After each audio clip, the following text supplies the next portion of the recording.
I want to talk about the split mind, and I want to reference some experiences that I had in my own life and in the building of my brand, Sutra Novum. So I was going through a divorce process and I was trying to save the marriage. I could see that my ex-wife was manic bipolar and she was sort of trapped in the story of the seven Enneatype, which is the Enneatypes. There's 9 of them based on the 7 sins plus fear and vanity, and 7 is gluttony, and that showed up in her personality in that she just felt that she hadn't lived enough and she was hungering for more experiences and she was chasing after pleasure. And I'm not judging any of this, but I was watching from the peripheries, from the viewpoint of my heartbroken self. And witnessing the fall from grace of that relationship in my experience of it. Like, it was a lot of pain that came with that period in my life. And at the same time, I was trying to build something that had meaning for me and for my life going forward, so that whatever happened with my wife and I had an anchor with my work and my interests. And I was very much drawn by luck, by experience, by some inner prompting to a YouTube video where Peter Kingsley was talking, and he's a classicist, and he sort of described himself as a mystic, and he went into the academic story and was a great scholar, but also got very tired of academia like myself and found it very myopic, very short-sighted. And I heard him, or I read, I can't recall, but I read this line that he translated of the first line of the father of Western civilization, Parmenides, in his famous poem, of which we only have fragments. And it's such a beautiful poem, but the first line is, I think, the most beautiful poem in all of literature, for me anyway. And there's another video about that line, but it talks about the mares riding on beyond all my longing, leading the man who knows through the vast and dark unknown. And a big part of my preoccupation at that time was fixing my relationship, fixing my broken heart, fixing my relationship with my ex-wife, fixing my relationship with the world. And my quest at that time was to anchor myself in some kind of meaningful endeavor. And Parmenides was the father of Western civilization.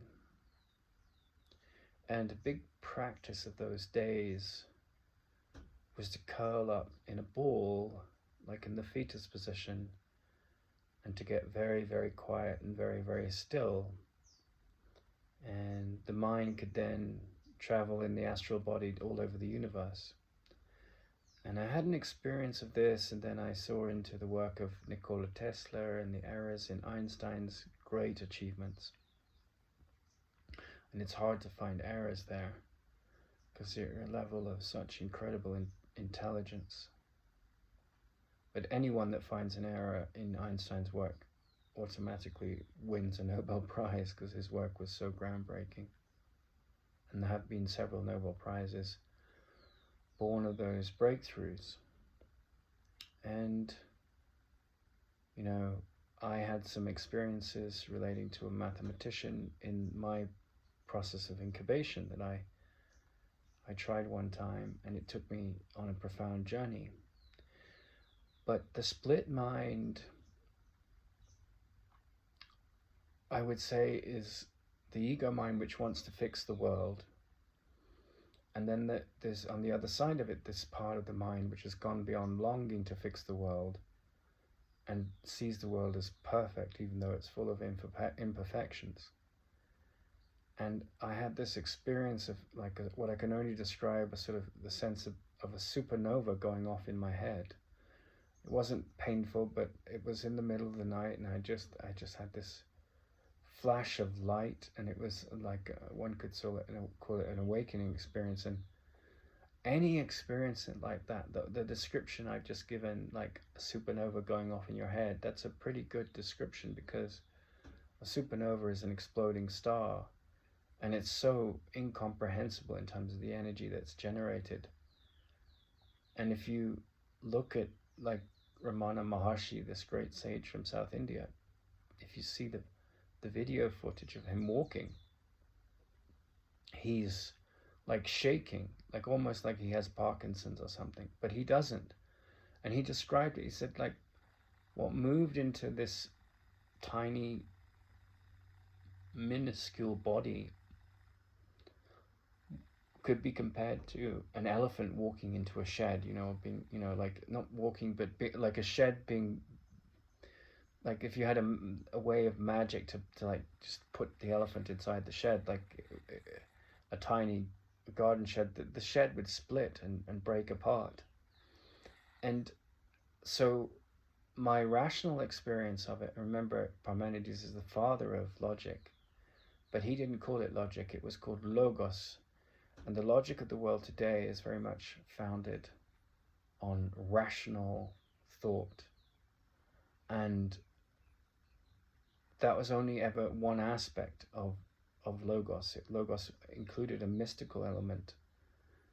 And, he's this character that basically launched us onto the seas of every science, every navigational model, every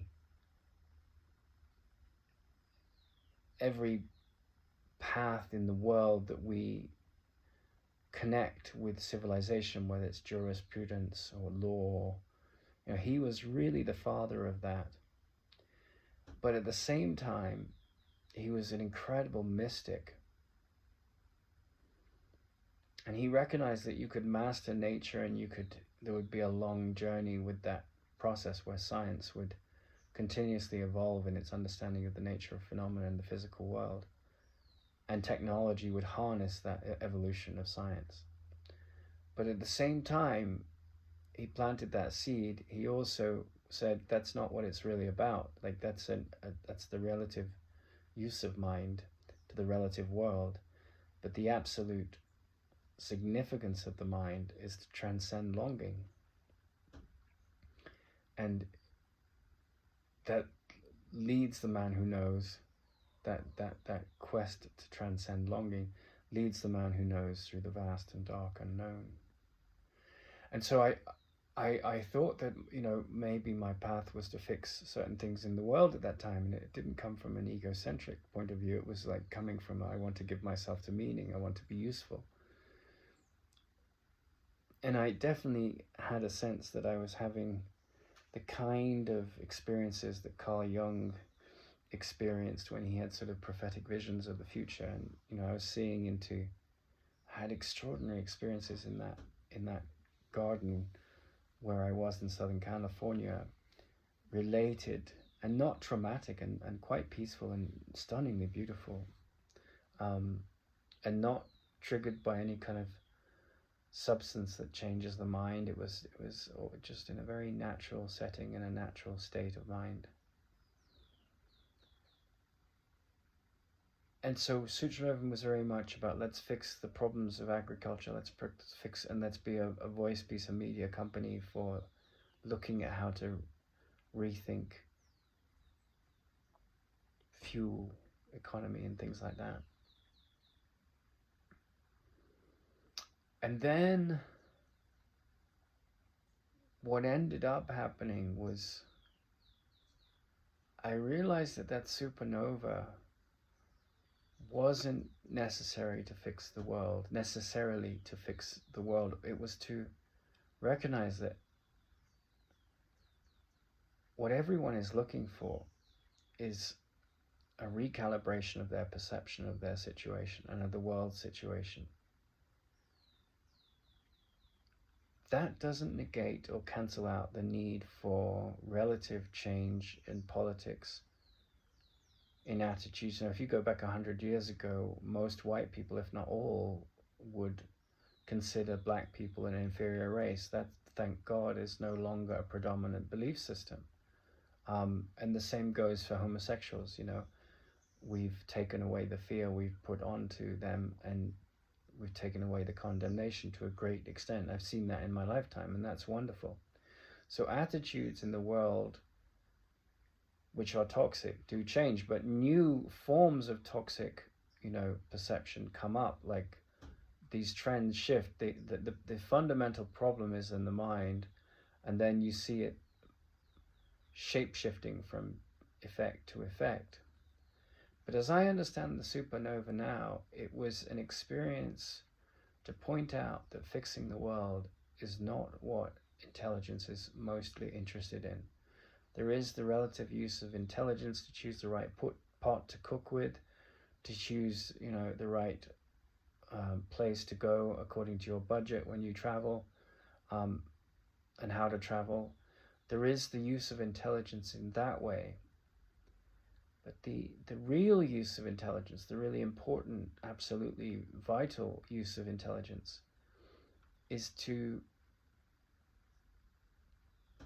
turn the mind back in on itself, and to see that the mechanism of longing, which has two qualities, one which binds you to the world and other that leads you out of it, is only useful when seen through the prism of understanding what those two qualities are. And, it took me a long time to understand the story of Job in the Bible, because that's a great metaphoric story. And, at the end of the story, he's gone through hell, right? He's a good man, and horrible things have happened to him that we don't think he deserves when we read it, right? And we can all relate to that. We've all had experiences of injustice. And when I had this experience of the supernova, I had 3 or 4 or 5 quite challenging experiences. One with my niece, one with my father, another with a woman that owned the foundation that I was helping her develop, and finally one at a university in Britain. And I had 2, 3, 4 bouts of COVID, right? So I could relate to Job. I'd married this woman, everything was going fine, and then boom, boom, boom, all these attacks on my person were happening. And I wasn't returning the attacks, but I was standing my ground, in the sense that I went to court and got a restraining order against my ex-wife. I went to court and got a restraining order against the woman that was abusive to me, or petitioned for them, to point out the things that she'd done, which was attack me. And now, in a similar way, I had to go to, the police and report the abuse of the academics. And I didn't have any ill feelings towards anyone in that story. I realized what my rights were in any of those stories. One of the things that I witnessed in the whole set of experiences was how I felt sorry for myself. I knew I was innocent. And how the world really isn't generally interested in innocence. And how the victim mind of Job, aligning with the story of the events in his life, gets upset and angry. And I saw my version of that. But what I did, for the most part, which is something I'm proud of, in a healthy sense of pride, is that I didn't ever act on my anger. When the people abused me at the university, I told the story of it publicly, and I will continue to do so, because it's a great lesson to educate others that are going through similar pains. I won't submit to, the dark shadows of toxic egos that want me to be believing that their story has any power over me or themselves. I won't do that. But mostly my great achievement was that, while I was angry with my ex-wife's ex-wife, while I was angry with the situation I was in, I didn't go up to them and say, you're a horrible person, or I hate you, or, I didn't react. What I did do was go into a cocoon. And if you think of what happens in a cocoon, right, a larva goes in, is eaten and eaten and eaten and eaten and eaten, like the hungry caterpillar, that wonderful story. And he's eaten and eaten and eaten. So much leaf matter, which is physical matter. And in a similar way, we have so many experiences of life, right? We go through the baby phase, we go through the toddler phase, we go through the child phase, we go through the adolescence phase, we go through like young adulthood, we go through old adulthood, if you like, and then middle age, and then we go through all these experiences. We have different jobs, we live in different places, or we don't, we do the same thing. If you're born onto a farm and you work on a farm most of your life, things are, but you still go through changes. But I feel like in terms of the deepest psychotherapy, the deepest spiritual transformations, it is very much like this caterpillar that's eating of the physical experience of this identity that it associates itself with, it takes itself to be, and then it goes into this cocoon. And I do think in general for most human beings this transformation is quite traumatic, as it was with the story of Job. And you go into the cocoon and you've taken yourself to be this creature that eats leaves, right? Generally caterpillars eat leaves. And then what happens is that this creature goes through this profound chemical set of changes, right? It goes through what's called metamorphosis. And in the process of metamorphosis, it completely transforms from this bumbling, often spiky, fleshy, larva-like caterpillar into a goo, and then out of that goo comes a winged creature of flight, this incredible butterfly. And in a similar way, humans go through this tremendous transformation of consciousness. And I do feel that often there are these reset periods, these profound changes at the level of the psyche, in the cocoon of the inner mind, where who you think you are just goes through the most profound realignment or new alignment. It's not like realignment implies that it's like you're going back to something you were before, but really you're not. You're ending the illusion there was a before. So there's an alignment. That's why I've always felt like religion or reverence, like reverence or reinstate. All of these things seem to have a slight confusion about them, because really what's happening is that you're asleep and then you wake up. So there's an alignment, there's an awakening, there's not a reawakening. Although you may go in and out of this sort of identification with the dream figure in your mind. And so all of my grasping to fix the world, all of my fascination with the rational side and the mystical side of Parmenides' seeds that planted the Western civilization, and his colleagues Pythagoras, Empedocles and Herodotus and Socrates, characters like this, all of that stuff that is at the seat of Western civilization was right before my eyes, and I was trying to fix the world. But the supernova was the pupa that led me to the butterfly, where I'm no longer really trying to fix the world. I mean, I can see why Putin has just made a law to make all agriculture in Russia be organic. I can see how that can be very intelligent, relatively speaking. I can see how policies that would support Alan Savory's approach to agricultural management would be really intelligent if we want to fend off global warming. I can see how my teacher's suggestion that, you know, the armies of the world commit to a significant budget where they're doing humanitarian work and every army signs up to that treaty. You can see how those things would come from intelligence. But I've no longer attached myself to the chariot that wants to make or break my identity in fixing those things, because that's none of my business, really. I mean, I have an interest in those things, and that's a healthy interest. It's a caring interest for the well-being of humanity.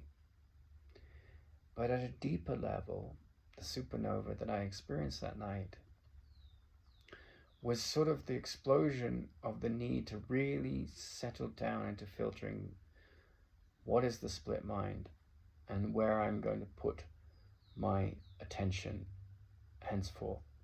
Because I can put my attention in trying to fix the world, make it a better place, which on a certain level is benign, or I can put my attention into awakening from the dream and the belief that fear and ego can affect who I am. And so the second meaning of longing starts to come in there. How do we align ourselves with peace? You know, and I see people who get upset over the smallest things. And I got upset over some pretty big things. You know, I was attacked at a university, made out to be someone I wasn't. I reported that to different authorities and it went up and up the chain, and it's still processing itself. And then I came to like a place about a year later where I'm in Ecuador and I'm realizing, well, this was all useful in the sense that, you know, what they did was not to be, you know, lauded. It is to be condemned in terms of the behavior, like you don't do that. But they are not to be condemned because they're coming from a place of ignorance, right? Their fearful action will lead to aggression and defense. And the whole wisdom of the quest for the Holy Grail is that when Parsifal finds the Grail, when he reaches to the precipice of the challenge that's been set him to rise above the opposites, the angels of heaven, of heavenly perception, come down and greet him. And they are neutral angels, right? So they don't take sides. And so if you see your rapist as a monster, at the level of ego, that can't be argued with, right? You see anyone that attacks you and undermines you as a monster, that's valid. But your job is not to get trapped in the goo of the ego. Your job is to become the butterfly that flies free, that nutrition, you know, fly, you know, like it's ironic because butterflies often feed on the juices of poop, right? They have a very different feeding mechanism to the caterpillar. They certainly don't eat leaves the way caterpillars do. They have a proboscis. So they've become a totally different creature, and it's a metaphor. And so, you know, wisdom, the flowering of wisdom, is about these suicides, not of the body, but the death, the willing death of a thought system that binds you to fear. And so, while there are monstrosities going on in the world, while there is endless, almost endless injustices, while people will, you know, trick you and cheat you, and you have to develop a sort of street sense for this. And while I was experiencing, right after this supernova, a long series of abusive